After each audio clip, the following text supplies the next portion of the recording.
Toulouse 14-28 Street Helens. Saints Regan Grace scores 40-meter try in Super League comeback.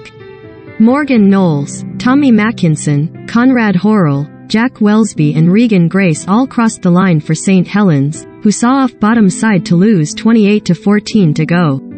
4 points clear at the top of Super League. Regan Grace scored a 40-meter try in his comeback game as St. Helens gained revenge for last month's shock defeat in Toulouse with a 28-14 win against the Super League strugglers to go 4 points clear at the top.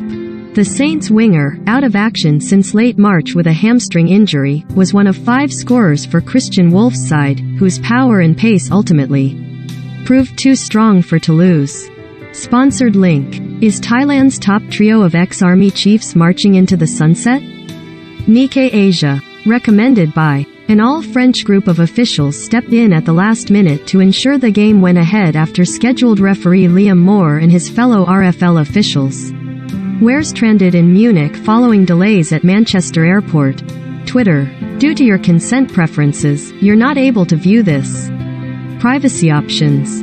Saints made a slow start, losing the ball twice in their opening 2 sets and then conceding a penalty for offside, Chris Hankinson converting from 40 meters out to put Toulouse ahead in the 6th minute.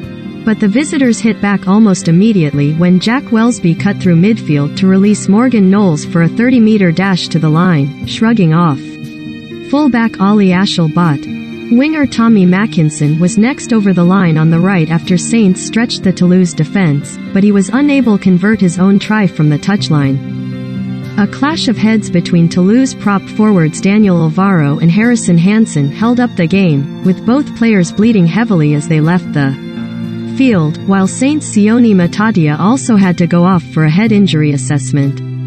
Conrad Horrell's 40-meter run 7 minutes from halftime stretched the champions' lead to 14-2, with Mackinson adding a simple conversion. Toulouse forward Hansen, who returned with his head injury patched up, strode over for an early second-half try with Hankinson adding the conversion to reduce the margin to 6. Saints went close a couple of times when the final pass was adjudged to have gone forward, but they were not to be denied when Welsby burst through a tiring home defense for a try, converted by Mackinson to give them extra breathing space. When Grace struck soon afterwards, the visitors appeared to be out of sight, but Toulouse centre Hankinson blazed over the line straight from the restart, adding the conversion to reduce the arrears to 26-14. With the rain pounding down, Mackinson failed to convert Saints' first penalty of the game, contrasting to an astonishing 12 for Toulouse, but he succeeded with his second just before the hooter, setting the seal on his side's victory.